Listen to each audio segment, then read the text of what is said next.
listeners. Welcome to the Mother Flutter podcast. I'm your host, Sarah Sawakis, and today we are continuing to talk about aliens, witches, and horrors. This is part 2, MFers. And when I say MFers, I just mean Mother Flutter listeners, so don't take offense. Okay, so goodness. Well, first of all, I am so excited because I finally got my own podcasting equipment so I can podcast from the comfort of my own home and commit to weekly drops for you guys and actually invite people and easily schedule with them to come sit on my couch and have a chat with me. In the meantime, I'm going to be editing the audio quality of some interviews that I have pre-recorded and publishing those in the coming weeks. But it's so nice to be on my couch with my cats next to me and have just the ability to just be comfy and do this from home. I had been using the community college podcast studio and finally just bit the bullet and bought the dang microphone and interface, and I'm so proud of myself that I was able to set it up and do these things that were so overwhelming and hard to do 3 months ago. So yeah, all that to say, you can learn how to do the things that are really hard to do and frustrating and do them. And you should, because it feels really good and the world needs your voice and service. So I wanted to pick up mostly on witches today. And I'm realizing that with this podcast, I just have my work cut out for me because all of these topics, just go on forever and so deep. And it's like you can only do so much per week. But the good news is there is plenty to dive in here too. And I'm so excited to continue researching all these topics and spirituality and religion and just going deeper, because I think in this post-COVID world, people are just hungry to pull back the curtain and they are tired of falling in line and being obedient and living lives that are unsatisfying and don't make sense and harmful. And, so many people are just struggling to survive right now, on good salaries, even just with inflation and the way that the world is at the moment. It is, I think, by design that people are struggling to survive, because when you're in survival mode, as I well know and have been in for a good portion of my life, you don't have the same autonomy. You don't feel like you can speak up for yourself. You don't feel like you have power when you're waiting, for your next paycheck, or, aren't sure where the next meal is coming from. Anyways, I want to get back to, how did I get to, calling myself a witch? That's kind of a interesting thing to call yourself publicly. And believe me, I know, and I thought long and hard about it before I did it. So I'd encourage you to listen to part 1, but just a quick summary to pick up where we left off last week. Since I was a kid, I was just always drawn to the metaphysical, and, I was making lotions and potions in the kitchen and in the woods and with rocks and mud. And I bought my first spell book at 13 years old. I still have that. And I was gifted my first astrology book at around 11 years old.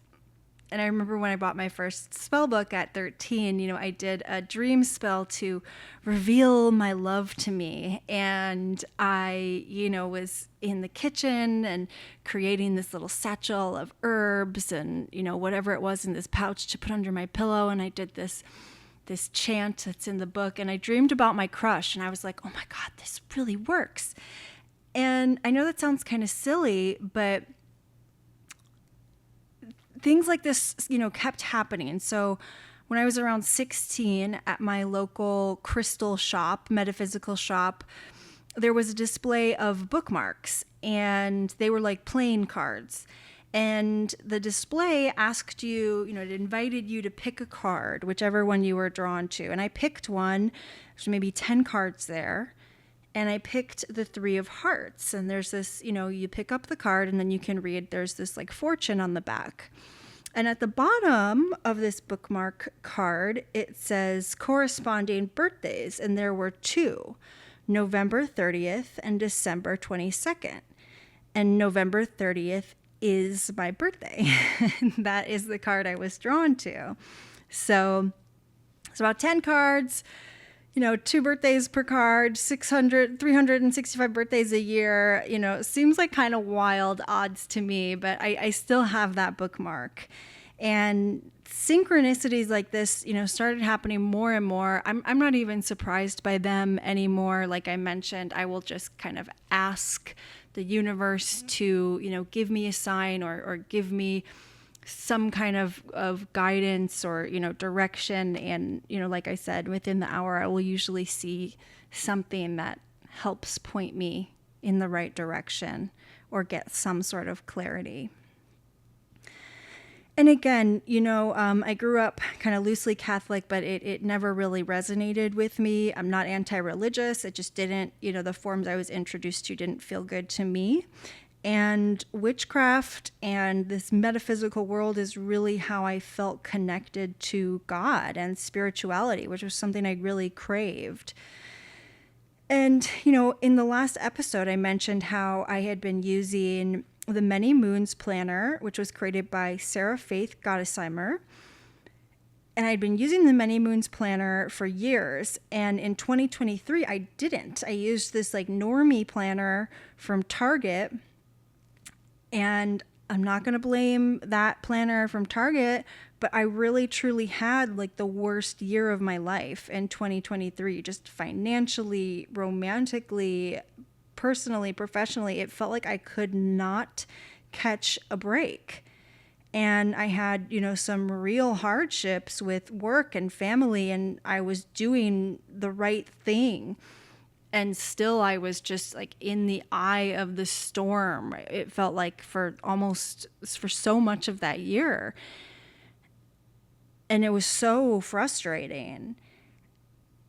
And I almost, I didn't lose my spirituality, but I wasn't as connected to it. And I think part of the credit that I'm going to give to the Many Moons Planner is that it kind of keeps me accountable in terms of having, prompts for tarots or rituals or the moon. And again, I was aware of these things, and I still had a spiritual practice in 2023, but I wasn't as devoted to it, I guess. And it seemed like the more times I got knocked down, the more my faith was really tested, which happens and is so frustrating because that's when you need it the most. And that's when it is really the hardest to have it. So I also mentioned that I got reconnected to my, witchy ways, or recommitted after a vision I had on mushrooms, psychedelic mushrooms, and really realizing that, we're not that many generations away from the witch trials. This was like 1700s. That's really not that long ago. And I started going deep down the rabbit hole in terms of researching the witch trials and just modern day witchcraft, alchemy, and really putting more faith into my spirituality.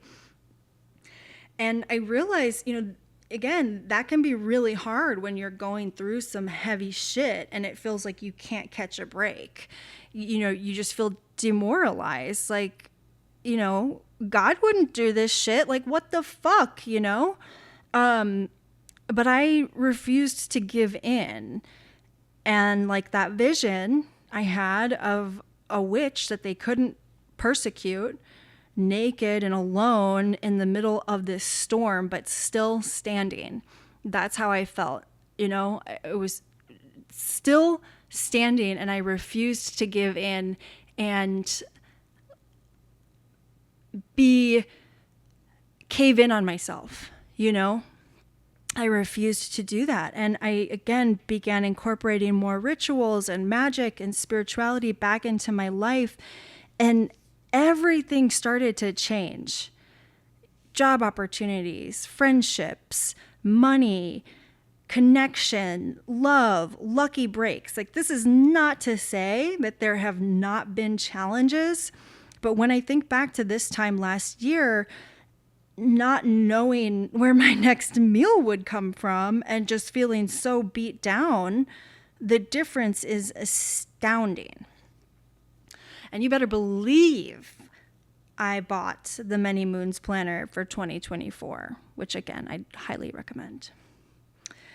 There's this fabulous podcast series that the BBC put out called Witch that does a brilliant job of exploring the history of witchcraft and modern witches. And so I highly recommend a listen there. And it is a bit scary to use that word because in many parts of the world, it can still get you killed. And people have a lot of misconceptions about what a witch is, too. You know, that witches are evil and devil worshippers and that we kill babies, which is not true. Please don't clip that. We sacrifice human life. I kid you not. Again, not true. But this time last year around October, as I was, diving into all this historical witch trial stuff, I turned on the public radio where actually it just kind of came on. You know, when you take your phone, you unplug your phone and it disconnects from Bluetooth in your car and just the radio comes on. It was like that. And it just happened to be this like preacher, modern day, talking about pagans and witches having human sacrifices for Halloween, or Samhain, as some might know it or refer to it. And I was like, this is real rich coming from a guy who has a ritual of eating the metaphoric body and blood of Jesus Christ every week. Like, my goodness. Once a year, that's not so bad. Totally kidding. No human sacrifice in the witchcraft practices I have heard of, studied, know, or practice. But I do find it interesting that the Catholic Church has this whole eating the body, and it's kind of kettle black pointing fingers. Anyways, I wanted to read you a passage from Pam Grossman's book, Waking the Witch, which again, I highly, highly recommend if you're interested in this stuff. And she is, again, really well researched. Like I said, she's kind of the Hermione Granger of modern witches, but less uptight. And really, she points out in her research that the Catholic Church actually planted the seeds of Satan. So this wasn't something, where, again, this was propaganda where these stories came about of, witches having sex with the devil and then getting magical powers in return and all this nonsense. But I wanted to read this passage to you. So this was, when I read this passage, this was that freaky moment that happened. I was reading this on this very couch in my living room. I have string lights behind my couch, which are, just static on and off lights. That's their only two options. You can turn them on and turn them off. And they started blinking again, as if to say, this is important. And I actually caught it on film. I was so freaked out. They weren't dying. And again, they're not twinkle lights. There's 2 settings, on and off. And they've never malfunctioned like this again. So I want to read that to you right now. I'm grabbing it from my coffee table.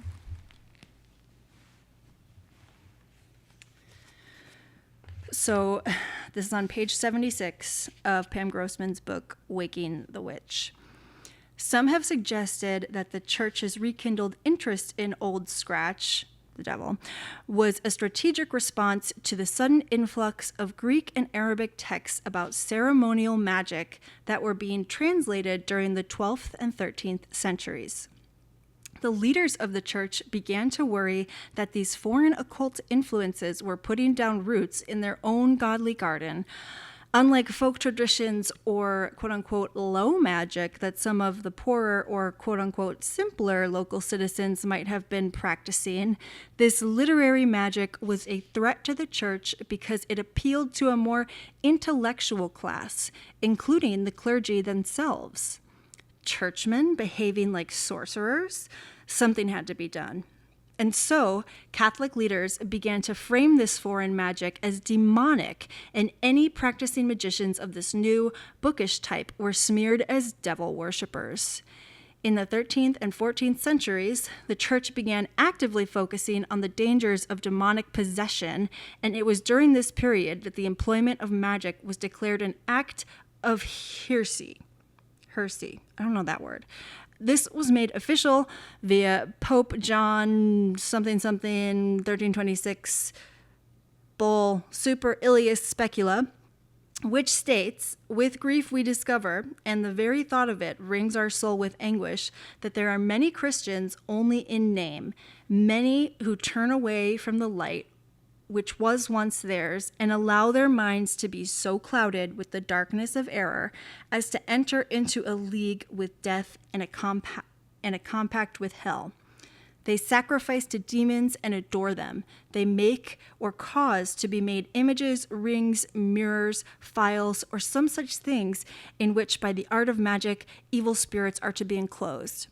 From them they seek and receive replies and ask aid in satisfying their evil desires. Alas, this deadly malady is increasing more than usual in the world and influencing greater and greater ravages on the flock of Christ." The bull then goes on to say that anyone who teaches, studies, or practices these evil deeds, or who is in possession of books that contain such information will be excommunicated and tried, quote unquote, before competent judges for the infliction of all and every penalty which heretics are subject to according to law.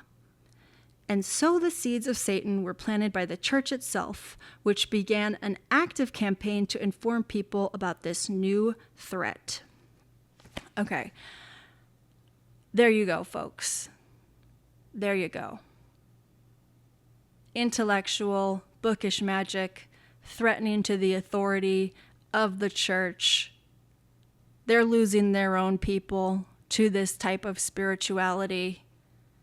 And people are realizing the power in it. So what do? They make it look evil. They scare people. They instill fear in people.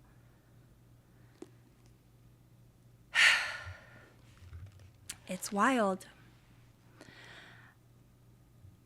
Imagine a world where people believe in their own power to create change. You know?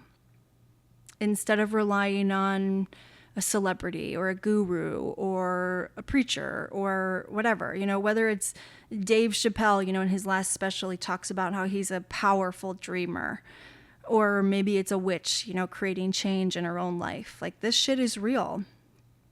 And even if it's placebo works. It's effective. Some studies say it's up to 50% as effective as, whatever the variable they're comparing it to. So, use that. Use placebo in whatever way makes sense to you, whether that's through magic or religion or, the supplements that you buy at the grocery store, half of which are probably placebo. The more powerless we feel and, the sadder and sicker we get, the more malleable and profitable we are again. And I think with AI, this is scary, and it's time to wake up and own that. And, connection to spirit in whatever way, it changes that. It gives us our power back. And I've experienced that firsthand, and so have many others. And I just wish more people believed and stopped putting their power into the hands of others. And I know it's more complicated than that. A lot of people, I have been in survival mode again for a lot of my life, and it's very hard to think about this stuff when you're in that state. And again, this time last year,